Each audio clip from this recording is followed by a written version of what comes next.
everyone. My name is Stephanie Lund. I would like to thank you all for joining our session today. I'm going to introduce you to our speaker. Before I do that, I just wanted to let you know we are going to reserve some time for questions at the end. I saw that you posted some questions in Whova, so please continue to do so. And you can also use the link that I'm going to put in the chat to ask any other questions.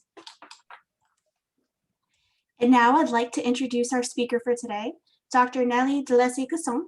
I hope I pronounced that right. Is an associate professor at Miami-Dade College, where she led the development of Bachelor of Science in Cybersecurity, which seamlessly embeds various hands-on experiences, including immersion sessions at the Cyber Range. She is now the lead instructor for this program. She is also the advisor of the Cybersecurity Club and served as a coach to the National Cyber League competition, where Miami-Dade College's team placed in the 94th percentile for its first participation. She is a co-PI on a grant whose goal is to provide opportunities for underrepresented minorities to enter the cybersecurity workforce. She conducted undergraduate research in cybersecurity during the summer and holds several industry certifications, including CISSP, CEH, CCSP, and AWS Certified Solutions Architect. She holds a PhD in computer science from Florida Atlantic University. All right, thank you. Thank you very much, Stephanie. Thank you, Amy. So I'm very delighted to be here to help people get excited about cybersecurity. So let's see. Let's start with the link. So I just posted a link on the chat. It's the link to the detailed instructions about what we're going to do today. And I'm posting now another link. And this is going to be our roster because you're going to need to access a particular software, a portal. Access to the portal. So I'm going to post that one here. And you should see that in the chat. Okay, so let me start by sharing my screen and then we can start the actual workshop. Okay, so please let me know if you can see my screen. Yes, we can. All right, good, thank you.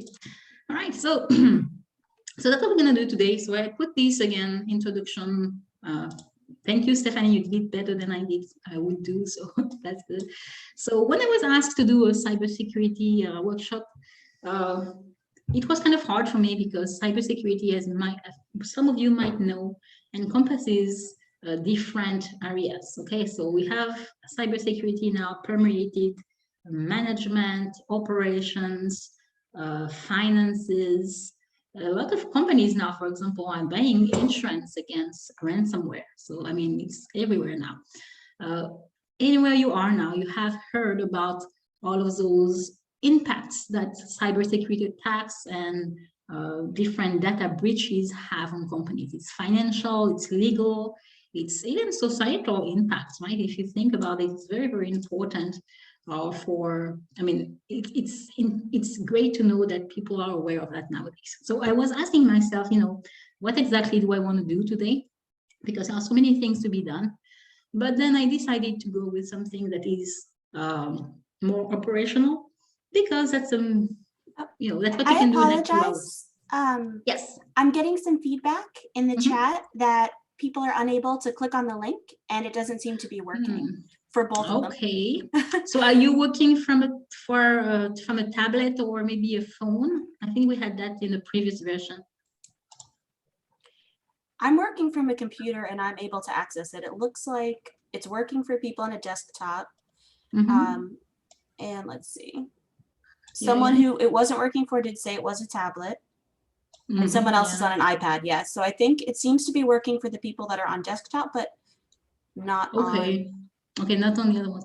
So I guess that for sure, if you, I mean, for the rest of the workshop, you're gonna have to have access to a desktop computer or a laptop, of course. So, but that's fine. Anyway, I'm gonna show what the link I sent you, I can show on my screen, so it should be enough. Right, just for the participants, remember you're doing a workshop, you gotta do a workshop on your smartphone, right? So we do have participants asking if they will get kicked out if they switch to their laptop. They won't be able to Well, they can join. I don't think, let's see, did we lock the meeting? I guess that's the question here. I think we did. But in any case, that's fine, right? I Right. mean, they don't actually need to click on those links. I can show it on my screen and it should be fine. Okay. All right, good. So again, what I decided to do is to talk about cybersecurity. Well, not talk about, because hopefully you will have to do interesting things, right? So it will be a cybersecurity at an operational level.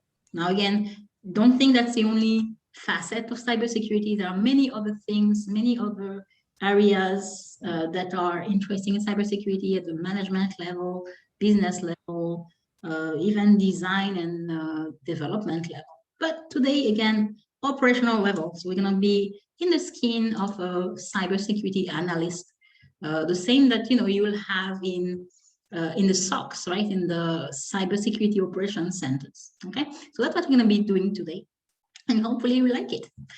Another thing about this workshop, it's an exploratory workshop, right? So it's not for cybersecurity practitioners. So I chose some challenges that are supposed to be easy, so that you can, ease into it and see what this is all about.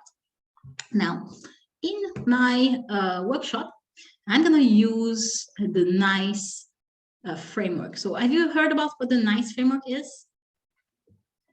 So the NICE framework is, so yes, a few, that's great.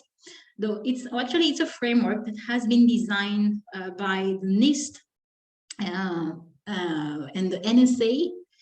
And it was an attempt to describe what cybersecurity, the workforce would be and has to look like. Because again, it's very broad. What type of skills, knowledges are expected from cybersecurity professionals. So I'm going to reuse their categories. And in this workshop, we're going to go in, well, not in depth. We're going to see two types of categories. We're going to be the investigate type of people and the protect and defend type of workers. Now, again, that's not the only ones. There are some people who do analysis, things like threat intelligence or management. And, there are many other categories. But again, today we do protect and defend and investigate. All right. Good. So what platform are we going to use today? Well, we also use a platform that was partly founded by the NSF and by the NSA, and it's called the NICE Challenges. Okay, so that's what we're going to use today. And it's a very good platform that simulates the business environments, like in many other cases, right? So nowadays we have a lot of cyber ranges that are around. As a matter of fact, at MDC, we have our own cyber range, but it's really advanced compared to what we're going to do today. So today we're going to use this cyber range. And so this is how you're going to have to connect to the cyber range. So I'm going to put that in the chat. If you have that on your phone, right? If you're using your phone, you're going to have to type it yourself. Oops. But for everybody else, you can just use the link in the chat. So that's your username. That's your the page you need to visit. And then let me show you the usernames and passwords. Okay, so if you registered early, you'll find your name in the list here next to the login that you're going to have to use today. And for everybody, the password is going to be NSF 2021, NSF in capital letters. Okay, so again, this here is going to be your login. And this is going to be the password. Now, if you were not registered in the session, I still have 3 extra usernames that you can use. And again, same password here, NSF 2021. Okay, so how many here did not register?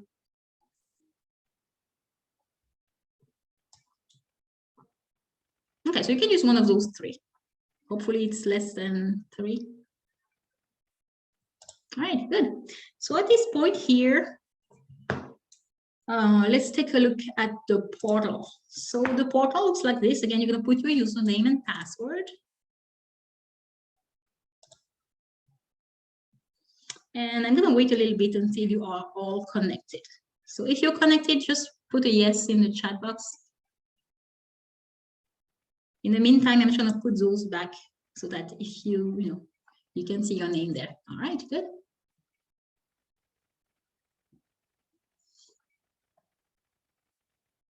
Perfect. Okay, so let's talk about the environment in the meantime. So what are the minimum requirements? Well, that's a little bit late, but yes, you do need a web browser from a laptop or desktop computer. And again, recent browser, Chrome and Firefox are recommended. Okay, so please don't use Edge. And that should be it, right? You don't have to install any other software because the interface is through an HTML5 console. So that's it. You just need those browsers and you should be fine. All right, now, so let's see, any more people connected? Yeah, I think that's a good number.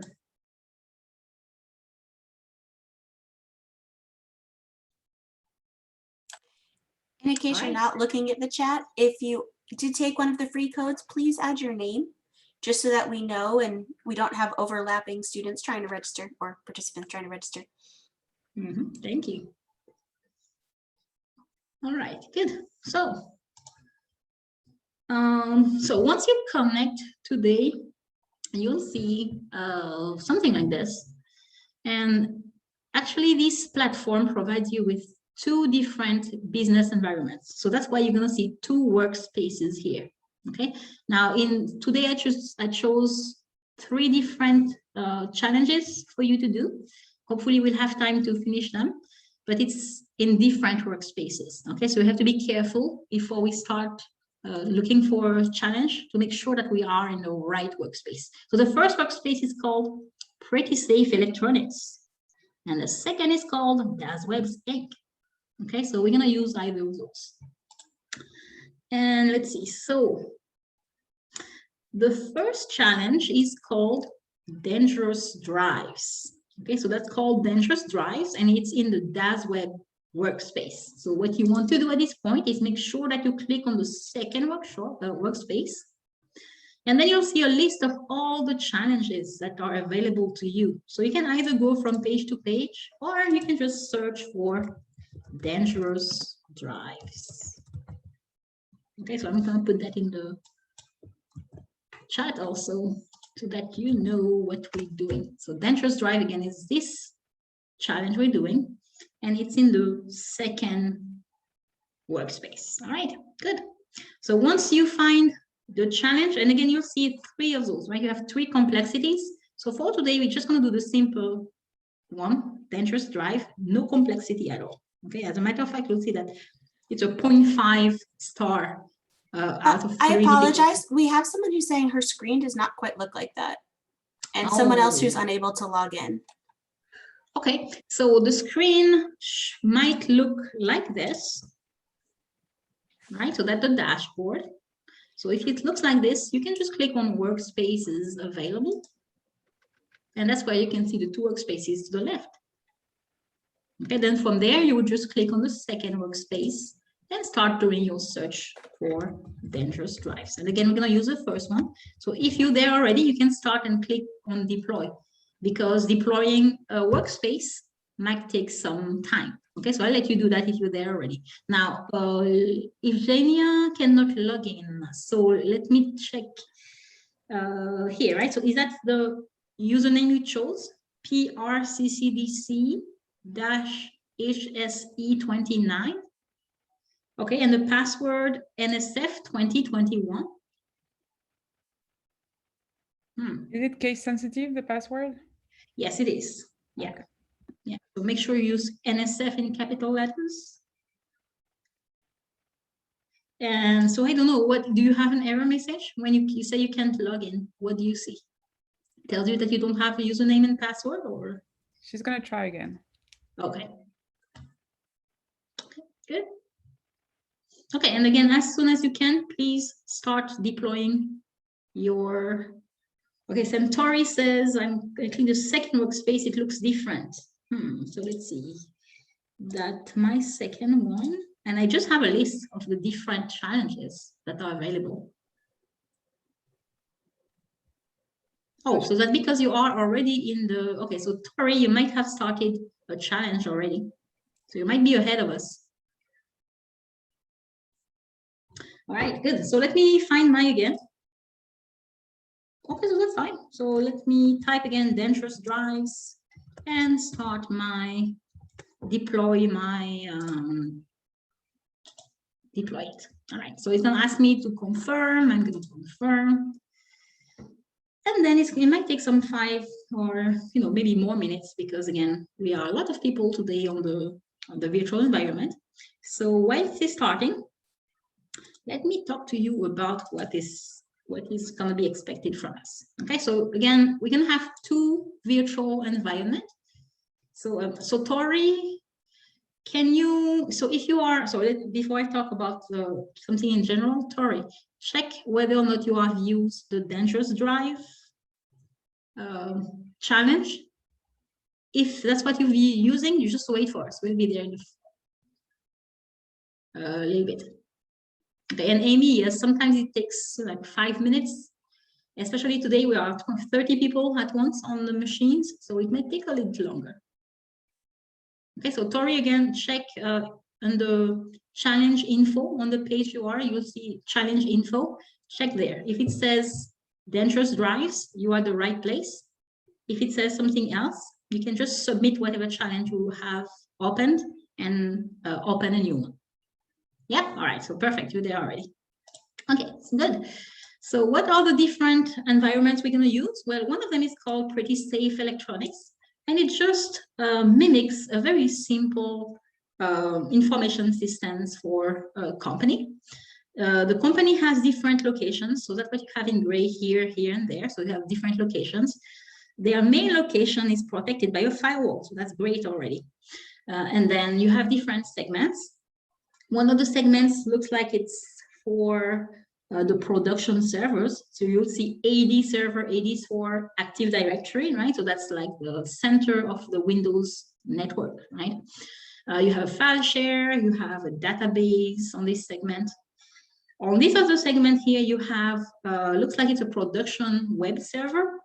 And that's usually, yeah, so again, a very good reason why they're segregating those subnetworks is that to make sure that if, let's say, this segment is attacked, it's going to be harder for the hacker to move on to another segment. Okay, so that's what is being done there. It's called a DMZ, by the way, right? So you have a DMZ between your screen subnet and your internal subnet. Okay, so you have those 3 segments there. And then they all connected using what you see in red, which is a VPN. Okay, and here it looks like it's like maybe sales locations, because I see a POS for point of sale. Okay, so as a matter of fact, today we won't use any of the networking features of the platform, but that's good to have an idea of what the network looks like. Okay, the other environment is very, very similar. You don't have external location, but it's still protected with the firewalls on different segments. Okay, so that's what you're going to work with today. Now, once you have started your challenge, so mine is still deploying, I'm still going to wait. How do you know what your mission is? Well, you're going to have to read the meeting notes. Okay, so it's just very, actually, as a matter of fact, while it's deploying, they already show you the meeting notes, right? We're going to go through this in a minute. So the meeting note is when you're given a mission, and you are going to be playing the role of player 1. So that's going to be your username pretty much everywhere. And by the way, the username is going to be player 1, and the password is going to be password 123 in lowercase. Okay, so pretty much every machine you have an account, player 1, password 123.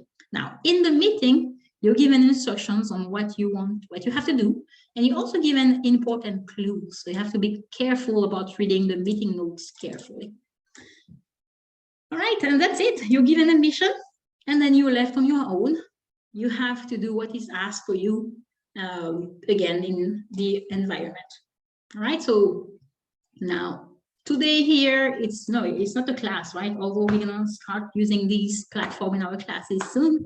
So it's just free play, but in a general manner, you have checks that are done automatically, and the platform would know when you have succeeded in a mission.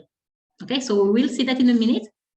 When your challenge is fully deployed, you'll see to the right here a table with different checks. Those are submissions, basically. And of course, the goal is to have a green check mark. Okay, so you would like to have a green check mark for each of the missions before you submit your challenge. Okay, so that's what we're gonna look at and see if we can have a green check mark everywhere. Once your challenge is started, you will have access to all the machines. Okay, so that's gonna be this page, I mean this frame here.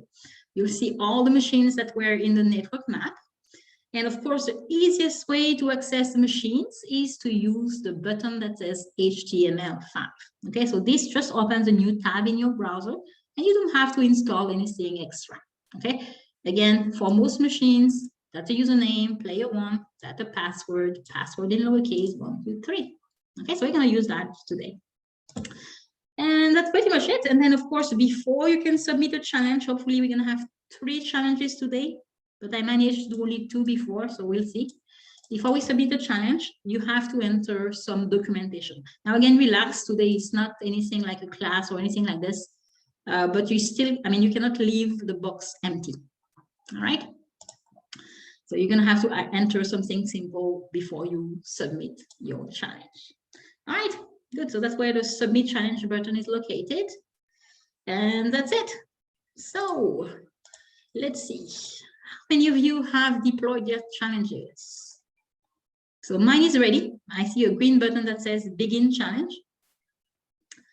If your challenge is deployed, please put a yes in the chat box, just so that I know that it's done. All right, great. Good. So in the meantime, I'm still going to wait a little bit more. Let's take a look at the meeting notes.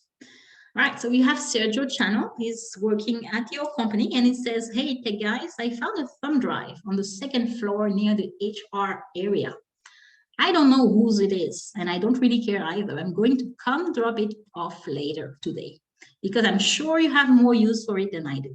Well, first of all, kudos to Sergio, because he's not one of those people who would take the thumb drive and try to figure out by themselves what's on the thumb drive, right? As a matter of fact, it's a very, very common attack, a social engineering attack. Hackers can just plant, fake thumb drives with maybe something that looks juicy like salaries or things like this. And they just wait for the first curious person to plug that into their computer so that, a malware would be started. So that's great. Okay, and then Jilly Bates says that he ran into Sergio in the halls, and he's been given the flash drive with no explanation. So that's for you. So now your boss is asking you, we have no idea what's on the drive, where it came from, and it could be infected with viruses. Okay, so they heard that a lot of system admins are trying to figure out the best way to stop USB drive from walking in the door and being plugged in by curious folks. Okay, so basically they know that there are some potential malicious malware there. So basically they're going to ask you to go through it and check for malicious malware. Okay, so they have plugged in the USB thumb drive into the workstation desk. So that's what we're going to have to use today, the workstation desk.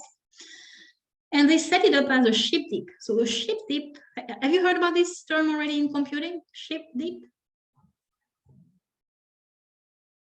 No, it's not farming. Actually, it's coming from a farming term. In farming, before you actually start shading your ships, right? Because you want to have clean wool and etc., you would just dip the whole ship into a bath that has chemicals and etc., just to make sure that you kill all the pests in the wool, right? So that's the same idea here, right? Before you can use a thumb drive, you have to test it first. All right, so that's what it is. The workstation desk is a ship deep this time. And of course, you have to make sure that your ship deep computer is isolated, right? You don't want it to infect the rest of your network. All right, so that's it. We are asked to check the thumb drive. Very important here. Make sure to just delete not to delete the whole drive, because they might have some critical HR files on it. Okay, so yes, check for malware, but don't delete or touch anything else. As a matter of fact, one of the checks will be to see if some of those are deleted.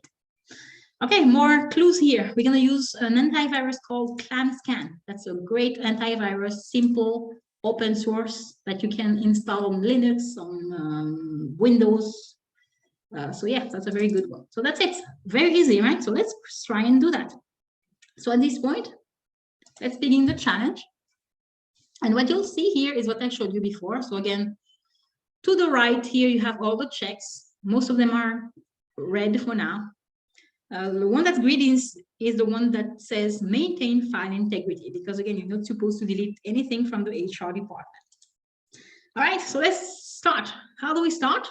Well, in the list of machines here at the bottom, you have workstation desk. So let's click on the HTML5 button in order to have a console to this workstation where the thumb drive is already connected. All right, and at this point here, we have to click Control-Alt-Delete. Of course, don't do that on your computer because it's going to be for your host computer. You have this button here on the right. It says Send Control-Alt-Delete. So click on this button, and then you can use your username and password again. Player 1 is the user. It's already there. So you just use a password. Password 123. Oops. Password 123. All right, and that's it. So you see that it's a very simple Windows machine, Windows 7, I believe. So that's it. So who has started this already? And how do you guys want to start? Has anybody started the challenge? I did. I found all the 4 files already. All right, and, great. Yeah, yeah. so that's it. So at this point here, all right, good. So you can find the antivirus very easily. Okay, it's called ClamWin for Windows. And again, it's a very, very simple antivirus software. So you can open it, choose the file you want to scan. So which one did you guys scan? Which drive? Well, one thing you can do is look into your file explorer, and you'll see that E is called thumb drive. So it's probably E that you need to scan. So let's select E, letter E, and scan it. All right. It's let me log in, Marushka. Okay, so did you press the Control-Alt-Delete button at the right, top right corner? All right, and you should, you just need to put your password, which is password 123 in lowercase.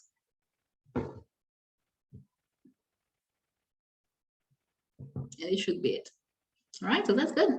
I'm finding some files also. All right, so what do we do next? At this point, I have 4 files. Yeah, 4 files that are flagged as malware. So what should we do next? Who has a suggestion? You can send the chats. You can put things in the chat box. You can look in the file explorer and try to delete them that way. And then next you probably, oh, sorry. All right, great. Yeah, we can do that. Usually when it comes to malware, I don't want really to use any fancy Windows things. So I usually use a command line. Because again, you know that in all, especially in the old versions of Windows, you had these auto-run versions, auto-runs features would just start files automatically. So I think that's more secure way, especially if you don't know the machine, would be to use a command line, right? And then yeah, same thing, right? You can just go there and start deleting things, right? So let's do that. So E.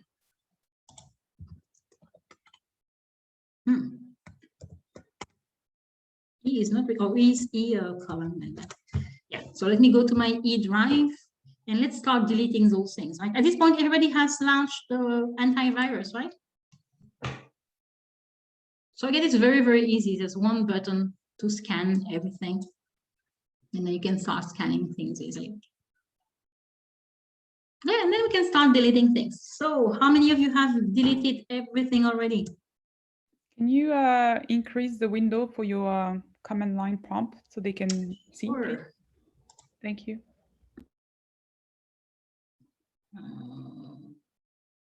Size, no.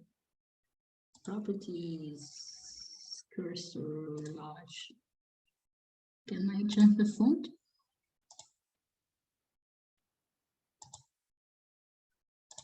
Is that better?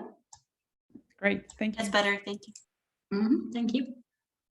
All right, so I just went to the E drive at this point, and I can start deleting those things, right? I want to delete what? I want to delete a file in the school, so Dell school /is something. And by the way, I'm using, I'm pretty sure everybody knows that already, tab completion, right? So you don't have to type every single character from the file you want to delete. All right, so that's the first one, is a VSX file. Go. Next, let's remove the thumb.ini. Okay, so del is just a command to delete files, right? And then I have this message. Could not find ethumb.ini. Okay, so let's leave that one here for now. Let's try to delete the other ones. So I'm trying to delete the tux X menu. Ooh, I did something wrong. Del tux X. Oh no, that's good. And then finally, I want to delete something from work. And HR work file permanent.temp. Nice work. All right, good. So at this point here, it was easy to delete 3 files. What about the other ones? So who managed to delete the other ones? So Amy, did you try the F option? And can you tell us what the F option does? Sorry, yeah, I don't know. I was having a problem with my mouse. So it forces a delete, and I am trying it right now, but I'm actually mistyping things. So yeah, I'm not using the auto complete, like you said, tabulating, but I'll try it now. All right, good. So is it working? So first of all, what do you think is not working? It says could not find the file. So here, either you trust your command line or either you trust your antivirus. The antivirus tells you you have a virus there, but your command line tells you no, you have nothing there. Who would you trust? Is it that it's a hidden file? I mean, that was a clue. So I don't know if you have to change the attribute in the Windows File Explorer, or if you want to do it through command line, which I don't know how to do. All right, very good. So yeah, so again, what you should think about, and again, it's in technology, of course, the people who build the system have to worry about users, and they don't trust the users. They don't want users, general users, to be able to delete files that might be important. So in most operating systems, you have this feature to hide files. Okay, so a lot of files by default are hidden in Windows, right? Well, it's also good for hackers because they can hide malicious software there. So that's exactly what was there on Linux, yes. So same thing for Windows, right? So one thing you can do, for example, is, so I think that in Windows 7, if you go to the control panel, you should be able to see the file. Now, again, because it's malware, usually I would not touch the graphic environment at all. Instead, I would just do everything. So here it would be in the folder options, I believe. So if you type, you don't have to do that, right? I'm just showing you. If you type folder options, you'll have the option to show hidden files. Okay, so you can show hidden files. And I'm pretty sure that if you go to your thumb drive, you'll see it here. Now, again, I know nothing would happen, but that's not something I would do in a general manner. Okay, so let's try to delete it from there. Well, if you know the del command, it's going to be very easy. Actually, you can do it with dir, right? Dir is like in Linux ls, it shows you all the files. Okay, so here that's the list of files you have on your E drive. And of course, you don't see the thumb.ini. Well, if you want to show the file with attributes h is for hidden, you have to do a /a for attribute, and then :h for hidden. And now what you're showing here, dir is to show files. You're showing all the files that do have an attribute h. Okay, so that's what you're doing here. And now you can see that you have a thumb.ini. You also have the recycle bin. All of those would be there. And that's pretty much it. From there, you can use the same options in the del command. So if you do del /h /ah and then thumbs.ini, that would be a way to delete a file that was hidden. Okay, so that was pretty much it. At this point, you don't have any error anymore. And it looks like it works. Okay, so at this point here, what you can do is look into your challenge here, and you'll see that those checks will refresh themselves. Sometimes it's taken a few minutes for them to refresh. And as you start deleting those files, you have a green check. All right, so that's it. I think we solved the first missions. Yay. Any particular problem in the chat?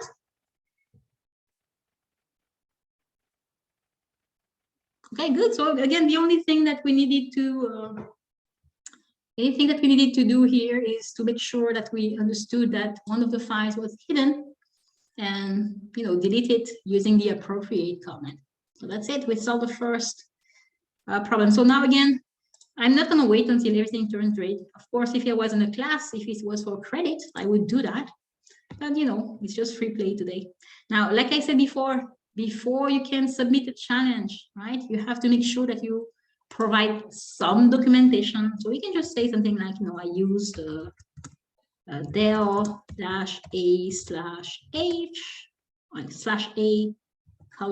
my bad, in order to delete the hidden file.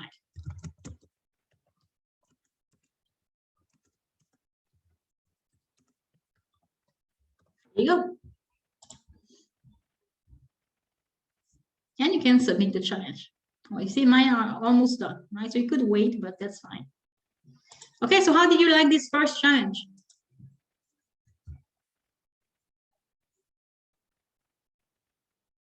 All right, good. People said very interesting, easy. Yeah, all right, that's good. So it was an easy one. So that was just to warm up. All right, interesting. Yeah, so again, in cybersecurity, and that's what I've been to several conferences, and in some conferences we do have some recruiters, and one thing they tell us often is that when they look for people, it's great that they do have degrees. Degrees are important, by the way, because they need people who can read and write, you know, the minimum, but also they need people who are witty, right? Again, who can take things, you know, who are very proactive, right? So again, looking for, you know, doing challenges like this is very, very important if you go to cybersecurity. All right, what is the next challenge?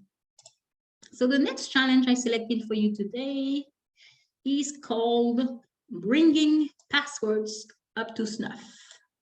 Okay, so let's try to do that one. Now, be careful. This one is in the other environment. So if you go back to your nice portal, you're going to have to switch to the pretty safe electronics workspace. That's the first workspace. And then you're going to just search for, let's say, penetration testing. I think that's the only one there. All right, so let's go back to, there's a little button here for workspaces. And here again, make sure that you click on the first workspace. Oops. Oh, that's something from last meeting. So let me close it. Okay, so that's my workspace number 1.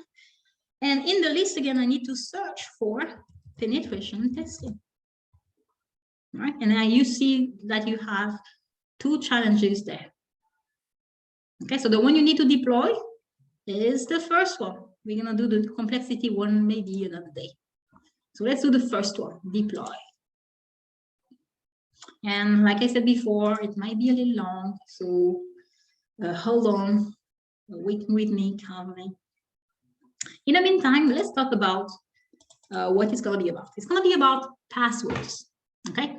So very first thing to be said about password is that for hackers, password attacks is considered the low-hanging fruit, okay? Password attacks, in a general manner, is an easy way to penetrate the system, okay? Social engineering can be used for that, but if you cannot do social engineering, you have different types of attacks, again, password, that you can use in order to penetrate the system. Okay, so low-hanging fruit. And that's why nowadays, again, it's the community of defenders have realized that they need to use more than passwords. Oftentimes now in organizations, you'll use some type of MFA, right? MFA stands for multi-factor authentication. And you probably have used that before. That's when, you know, when you log in, not only you have to provide a username and password, but you also have to maybe tap a code in your phone or click on a button in your phone. So now they use password, but also something that you have physically on you, basically your phone, right? So MFA is getting more and more popularized, and that's a good thing because password attacks are very easy and too easy for the hackers. Okay, now, what are the different types of password attacks? So again, make sure that your challenge is deploying in the meantime, right? Again, it takes some time, so make sure it's deploying. Any problem with finding the actual challenge? No?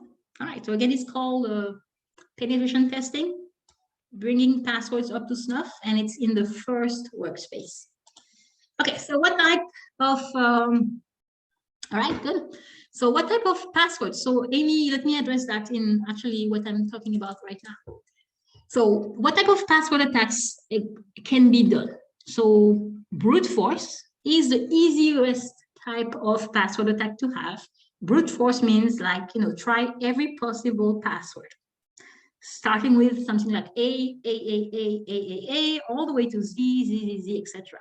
And that's if you don't have any, you know, special characters or something like this. Now, as you might understand, it might take forever to use, you know, to try every single password. So although in, you know, conceptually, that's easy to do, in practice, it's not really feasible. Instead, what can you do? Well, you can use something like a dictionary attack. A dictionary attack is when you have a list of likely passwords.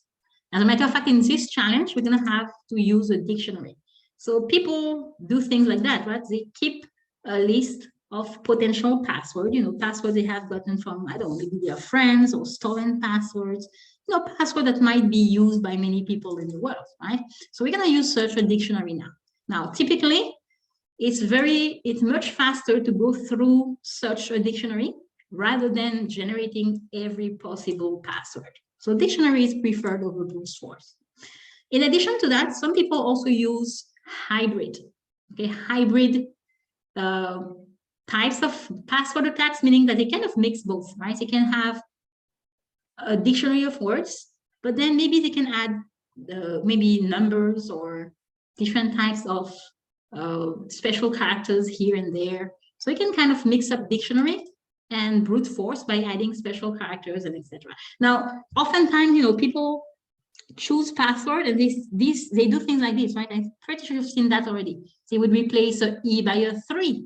They would replace I don't know, they would replace a O by a 0 and things like this, right? Well, guess what? Tools can do that too, right? So there are some tools that could crack those passwords, even though you replace the E with a 3 or O with a 0. Okay, so that would be some type of a hybrid password attack. Okay, so you have those 3 types of attacks. Again, brute force is typically not implemented because it's too hard. We do have a question in the chat. Someone wants to know, do we have other tools at our disposal? I like using Hashcat. Okay, so Amy, we're almost there. So I'm just going to ask you to hold on 1 second because I'm addressing the tools there. And I want to first, before we talk about tools, to address the different modes of operation that we have when it comes to, you know, attacking passwords. Okay, so the 2 modes of operations are online and offline. So what does that mean? Online attacks is when, let's say, you're a hacker and you pretend to be a username, you pretend to be a user, and you are in contact directly with the authentication system. Okay, so you are in direct contact with the authenticating system. You send a username, you send a guest password, and you check whether or not it works. So that's an online type of attack. Okay, so that's easy to carry out, right? Easy to carry out, right? You send a username, you wait and check if it's, you send a username and password, you check if it's right or not. So it's very, very easy to carry out, but there's a problem with that. It's also easy to detect. Why? Because on most organizations, you have systems called, intrusion detection systems, or even you have people, watching logs and doing audit, and they can check that you have tried, let's say, 50 passwords for one user. So those are very, very easy to detect. Sometimes hackers decide not to go with an online attack. Now, if you want to go with an online attack, you have different tools. And the tools I'm recommending, and that actually we might have to use in this project, in this challenge, is Hydra. Hydra, again, will just connect to some type of authentication system, sends usernames and passwords. Another one that is very useful is the SMB logging module from the Metasploitable framework. So this one too works very, very well. But those are for online attacks. Again, they will connect, send a username, send a password, and wait until they know whether or not the password is right or not. Okay, so that's the first type. Another type of attacks is called offline attacks. Okay, so the offline attacks is when the hacker doesn't want to be detected. Okay, they don't want to be in direct contact with the authentication system. Instead, they will steal a list of hashed password or encrypted password. Okay, so they will steal a list of password, bring the list on their own computer, and then start attacking this list on their own terms. So what are the pros? Well, because they have the list of password locally, it's going to be very, very easy. They're going to be very, very fast. Also, well, it's not easy to be detected because you do all the work on your own computer as a hacker, right? So it's not easy to be detected. People won't know that you're trying different type of password. Now, of course, what are the cons? Well, you must have the list to begin with, right? So how do you steal a list of hashed password? You might buy it on the dark web. Well, that's a solution. But of course, you still need to have your hand on the list of hashed password. Now, the type of tools for that, and Amy, that's what you were asking, type of tools for offline cracking of password would be things like Offcrack or Hashcats or John the Ripper. Perfect, great, Amy. So those would be great if you want to do offline type of attacks. But again, think about it. At this point, you need to have your hand on the list of hashed password already. Okay, good. So hopefully at this point, my challenge is deployed. So that's it. Please send me a yes in the chat box if you have your challenge deployed. So you can click on begin challenge already. All right, good. And Amy is already in Cali. Yay. Okay, so at this point here, I guess that everybody has started their challenge. Let's take a look at the meeting notes. I think I skipped it, but you can still find them down there in the meeting notes tab. So what does it tell us here?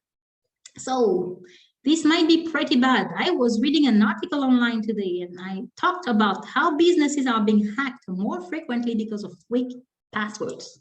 How sure are we that this won't happen to us?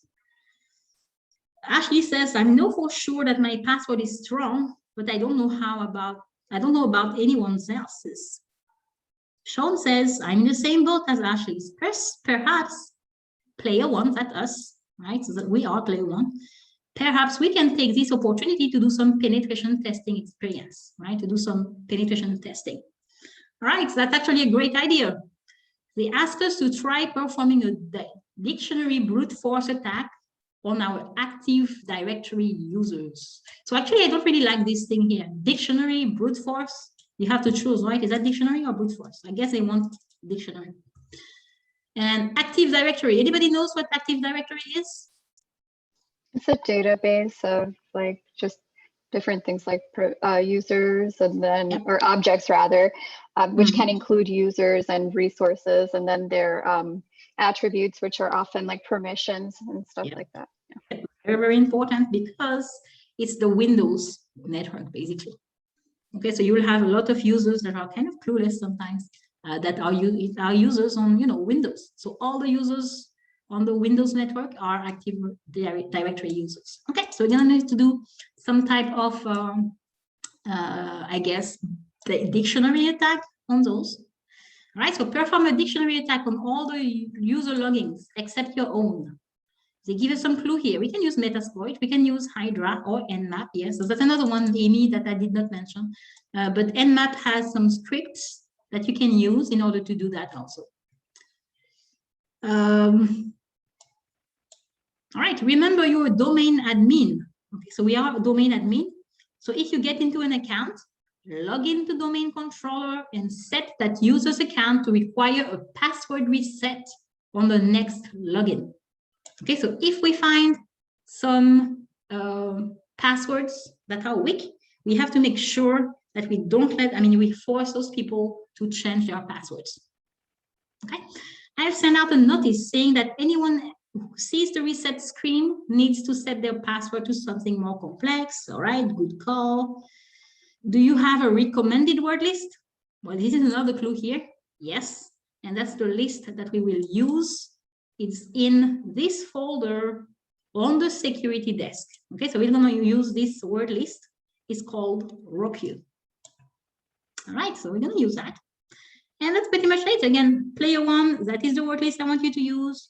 Be sure to only request password resets from account that you were able to brute force. Not everybody, right? So don't send password reset to everybody. Only the ones you were able to brute force. Actually, dictionary attack, right? Not really brute force. Well, that's it. So what do we do from there? So what do you guys think? I have a question actually. Should we be logging in via like SMB client to the target machine or no? Or are we just going to go Metasploit and roll?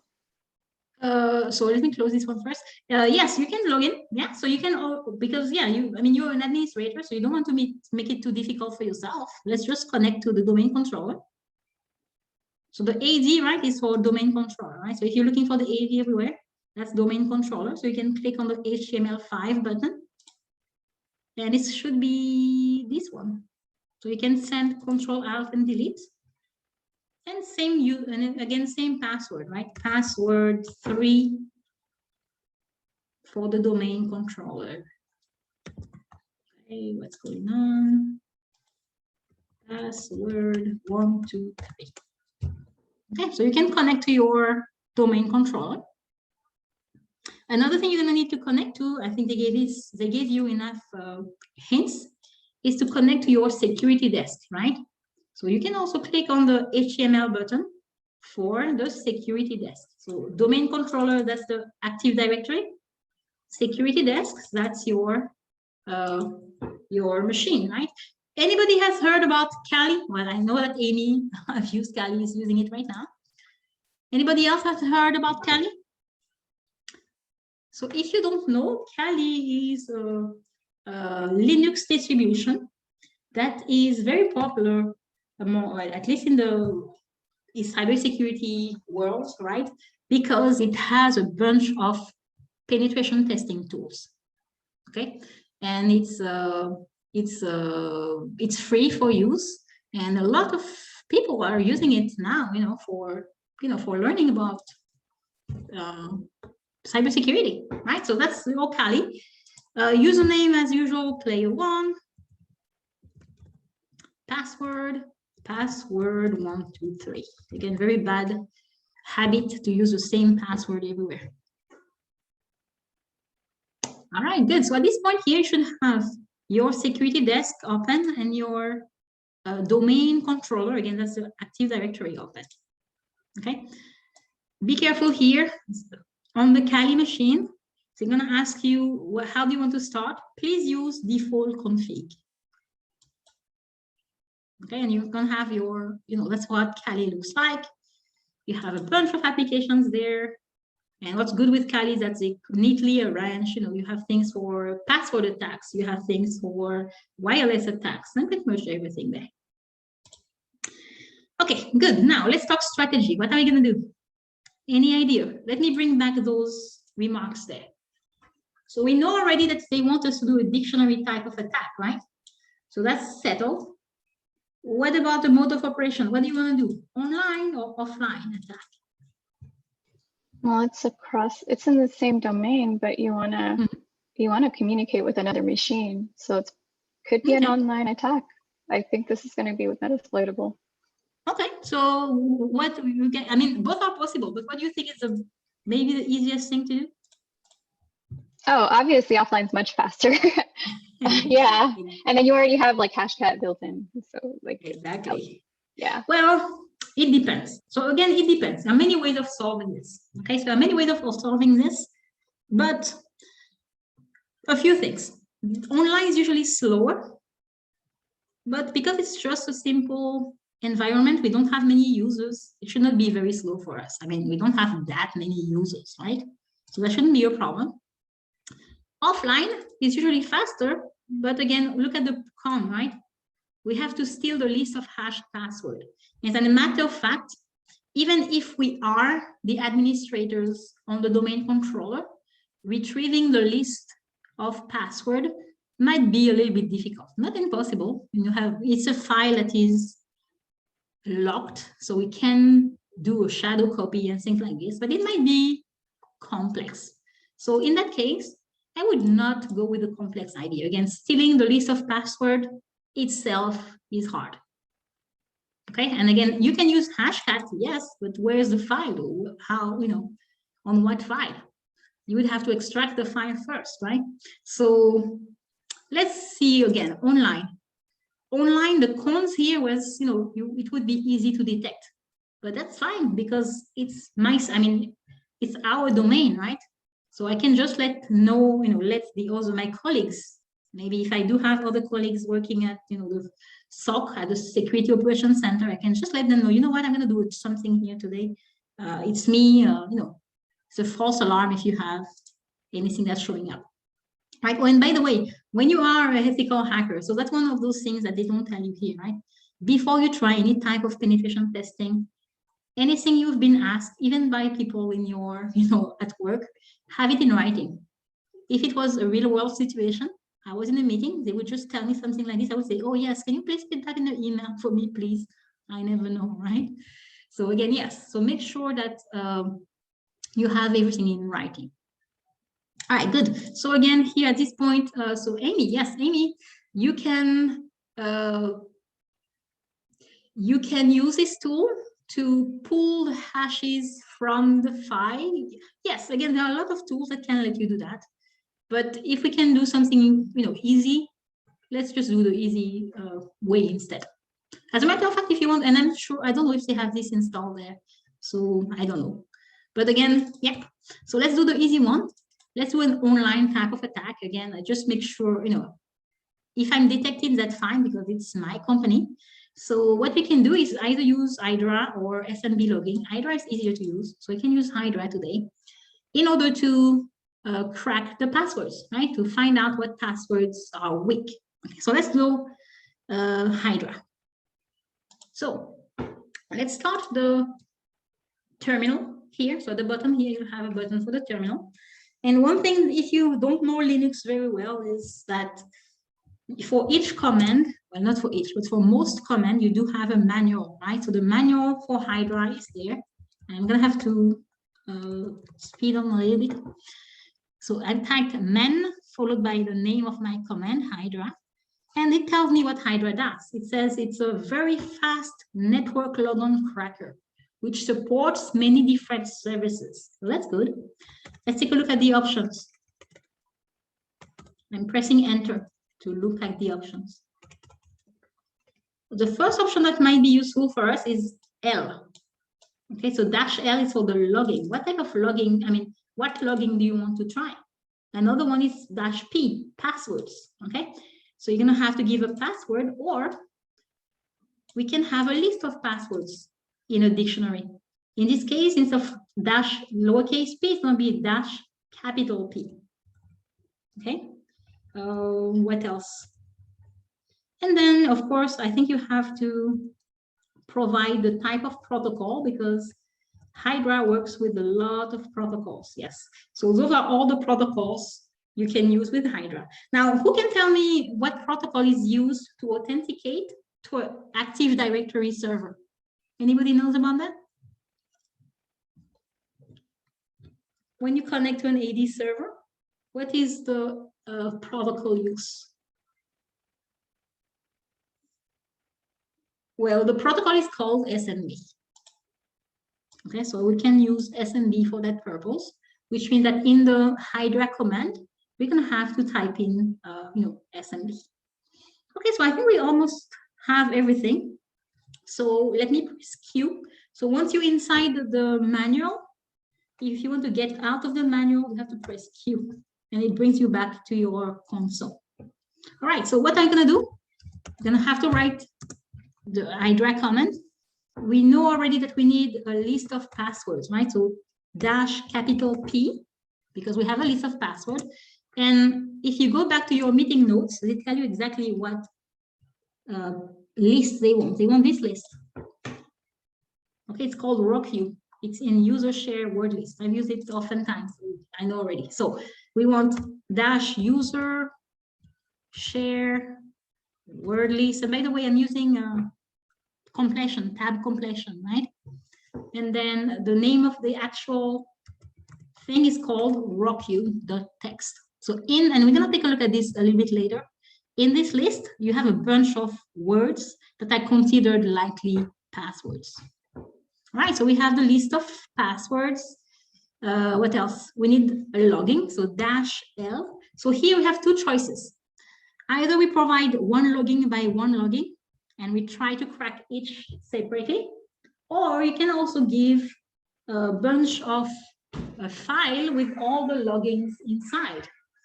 Now, it's 3:52, so I'm not sure we're gonna have time to do that. So we're gonna go little by little. We're gonna provide each logging one after the other. So I'm gonna put the loggings next. But then, of course, we would use what protocol? SMB. Again, that's the protocol used to authenticate to the Active Directory. So that's the protocol. And then the last thing we need is the IP address of the AD, right, of the Active Directory. So let me go back here. And there is a tab here for the network map. So if you look at your network map, you'll find the IP address for the AD server, the domain controller. So 172.16.30.55. 172.16.30.55. Let me double check that. 172.16.30.55. Yeah. Okay, perfect. Good. So that's part of the command we're gonna have to use. So what are we missing now? What am I missing for my command to work? We have the passwords. We have the address of the AD server. We have the protocol. We're still missing the logins, right? What logins are we going to try? Yeah, so where can we find this information? Again, we are the administrator of the domain controller, right? So if we were hackers, we would have to have some type of hacking tool to retrieve the names of those of the users here. But because we already are the domain controller's administrator, we can try and find it easily here. Okay, so this is what an AD looks like. It's just a Windows, it's a Windows server. So on most Windows server, one thing that's gonna be very useful is the server manager. It looks like this here, right? So that's your server manager. And on your server manager, you can kind of administrate pretty much everything. So I need a list of the users. Where can I find this? So that's my AD, my Active Directory. And you have all the events, you have everything you need. Anybody has found the users yet? Look at the tools. No. Oh, sorry. Yeah, go ahead. Look at the tools. And the tools, you have different, administrative tools that you can use. Do you have to look at the domains and trusts and then like users and computers, of course, yeah. I was just gonna try it. Well, there are many ways of finding the users. But yes, users and tools is the most straightforward. And that's pretty much it. Let's see. So your users are there. There you go. So that's your domain. You have only one domain here. And as you can see, I forgot who, I think it was Amy, told us what the domain was, right? So yes, you have different type of objects. You have computers, you have other domain controllers, but most importantly for us today, we do have users. Okay, so as you can see here, we don't have a large amount of users. So if it was in an actual organization, you might have like hundreds of users, right? So a few of those things we can then do today. You would have to automate it, but because it's almost time already, we can actually, let me just show you one thing though. Let me just show you how, if you had to kind of automate everything, you could do it. But easy thing to do, for example, is take a look at this user. So you can right click on the name of a user, use properties, and you can see everything about the user, right? You have the first name, last name. What is going to be important to us is to go in the account and figure out what the logon name is. Okay, so we can use, so let's do that one already. So let's try it one time, J Smith, right? So J Smith, we can just type that right after our L here. That's fine. So again, I'm using the Hydra command. -P is for the dictionary of potential passwords. -L is for the logging name. And we found one user called J Smith. So that's it. And the protocol we want to use is SMB, and that's the address of the AD server. So that's it. Press enter. Then it's going to start attacking it. Oh, I know there's an option to show all the tries, but I forgot. It's probably V or something like this.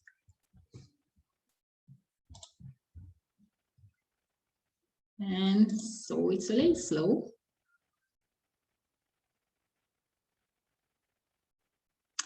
It's a little slow, but it's coming.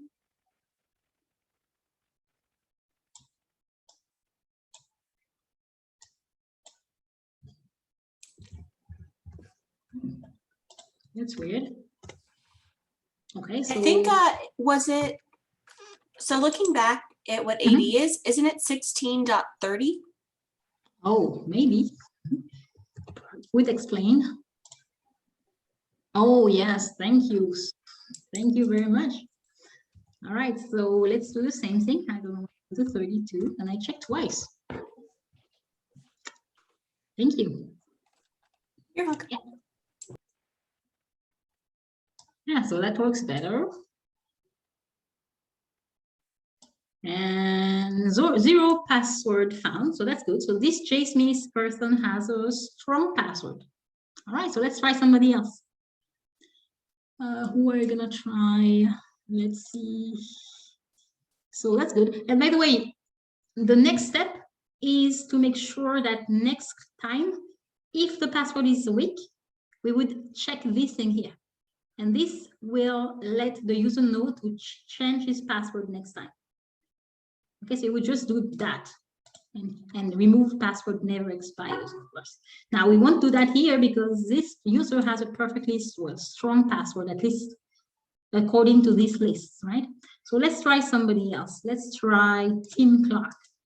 Right-click properties, account, and T Clark is the login name. So let's see T Clark. So same comment, we can use the up arrow.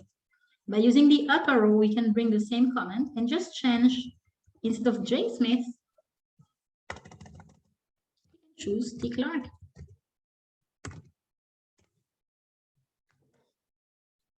And that's it.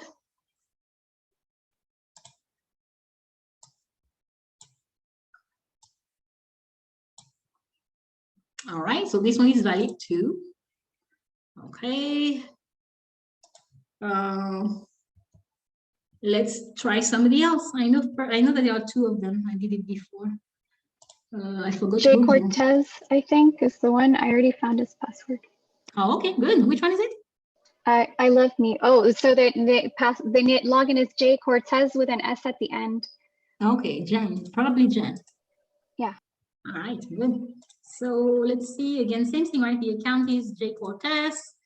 And if you do this, of course, you have to change, instead of T Clark, J Cortez, and let's do a minus V to see, you know, what's going on.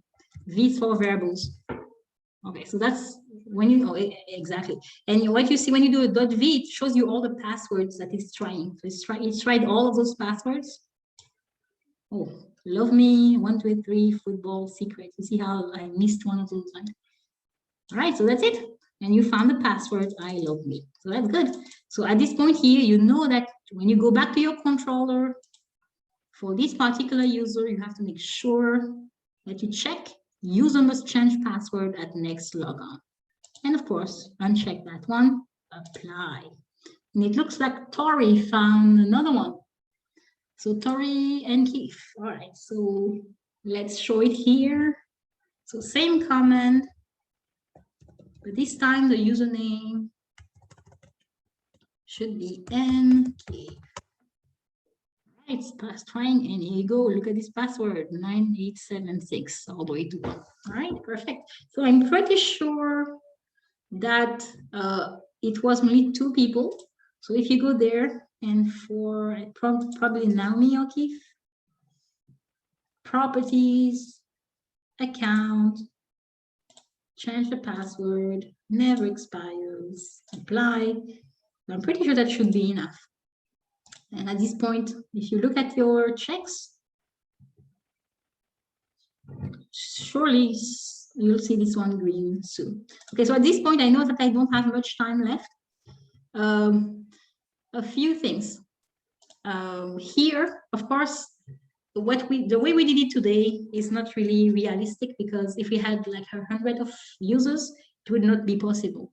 So one thing that you could do here is to use maybe a tool to extract the users, right? So one thing you can do is extract it using this. You can extract a list, but you know, I've used it. It doesn't work that well, because you know, what I like to use instead is PowerShell. How many of you have heard or used PowerShell in the past? All right, good.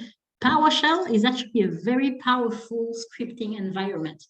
It's powerful because, contrarily to just, you know, other scripting languages, PowerShell has access to actual objects from the .NET framework in Windows. So there are a lot of things that you can do with PowerShells, and lately, a lot of the attacks that you've seen conducted by the sophisticated hackers do include PowerShell. Okay, I don't know if you heard about this type of attack, living off the land. Living off the land, again, is the idea that when hackers manage to send some type of malicious software on an organization, the software they land have to be able to execute by itself. And oftentimes, it's going to be through a PowerShell interpreter. So it's important for you to understand PowerShell if you go into the cybersecurity field. But using PowerShell, you could easily export users, import medium, I believe, and so again, so how much time do I have? So if we want to allow some time for questions, another minute, if you want to. So, okay, so that's fine. I just wanted to make sure that students understand that the way we did it today is not really what should be done in reality. Again, you would have just to maybe write a small shell script to PowerShell script in order to export all the users, send that to your security station using something like SFTP or something like this. And instead of, you know, typing every single username, you would just put the file that you had exported, and it would work perfectly and in a very easy way. All right, so that's it. I had 3 challenges for you today. So sorry, we won't have time to do the last one. So yes, that's it. I'm open for any questions or remarks that you have today.